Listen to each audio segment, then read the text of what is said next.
Hi Paul, Dr. Craig Liebenson here from Los Angeles.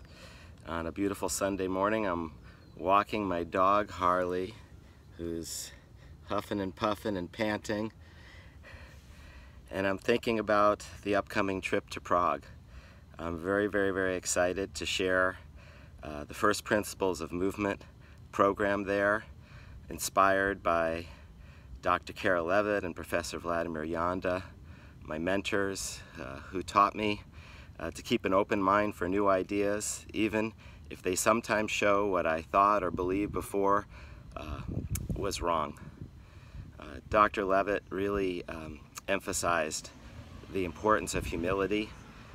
He said we should be evidence-informed and know the science, but that what we do is also an art and a craft.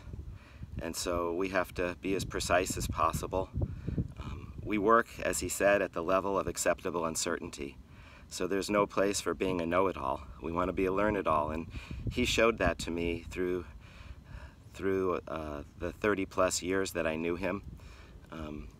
He visited me in Los Angeles in 1987. He was in his early 70s, and I visited with him in Prague shortly before he passed away at the age of 98. The impression that he and Professor Janda made on me is everlasting, and I hope that I can do them justice by sharing some of the things that they've taught. For instance, a lot of people like to screen and do different screens. Janda taught a bunch of tests, 6 of them to be precise. DNS has a series of tests, FMS, SFMA, but I think Professor Janda said it best when he said that of course we should assess, and time spent in assessment will save time in management, but he also said every exercise is a test. And I think when we dive into the basic training elements, we see what people are capable of. And when we learn about what their capacities are, we find their key link, the key link that's the source of their trouble. It's the weak link.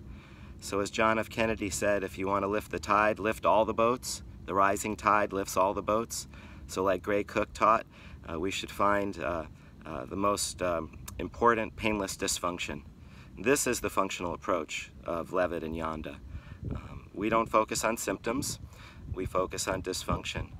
We don't focus on our techniques and our methods. We don't want to be a slave of methods, as Carol said. The method should serve the goals. And what goal? The goal is given to us by the patient or the athlete or our client. We want to find out what their goals are, what their concerns and fears are, their worries. They're worried about their MRI. Well, we don't focus only on structure, we focus on function. Function is the software of the body, and we have hacks for it. We can take people from one level to another by restoring function. It's the body's software. It's how we retool and re-educate and reprogram. This is a very exciting time, this functional approach. We don't focus on symptoms. He who treats the site of symptoms is lost, as Carol said. We don't focus on structural pathology because it takes interventionism to make an impact. We focus on functional pathology because it's less invasive. There's less downside risk. We have more optionality. And we don't just focus on our methods or our techniques. We focus on the person. We don't want to be a slave of our program. We want to serve the profile of the individual.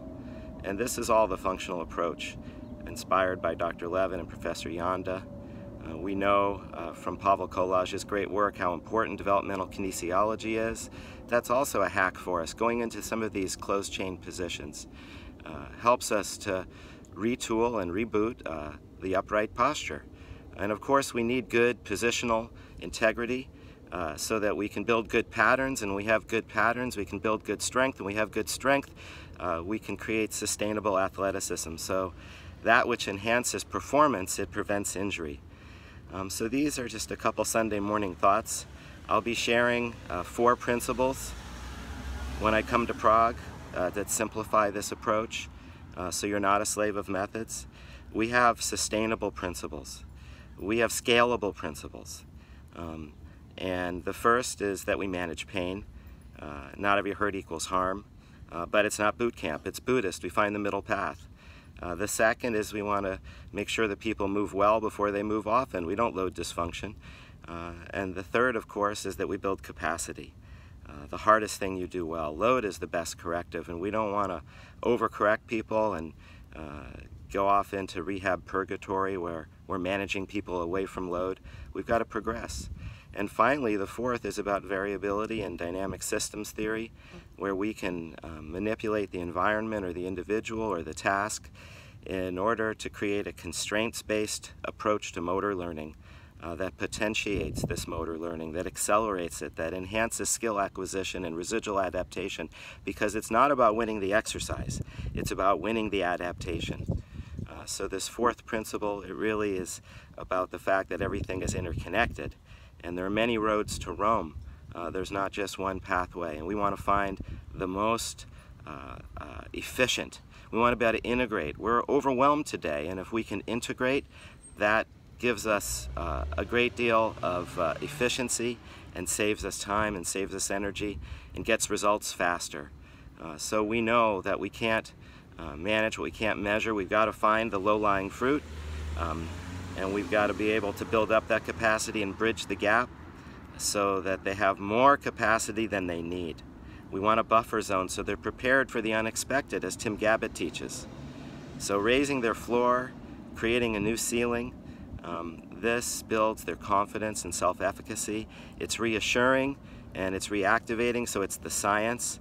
And this is our scientific method. These are our principles, and they're things that I look forward to sharing with you in Prague in our lab immersion course. This is also being taught in New York City next week. It'll be taught in Beijing, China in September, also in Seattle in October, and again in England in December. So it's my honor to be invited by you, Paul. Thank you very, very, very much.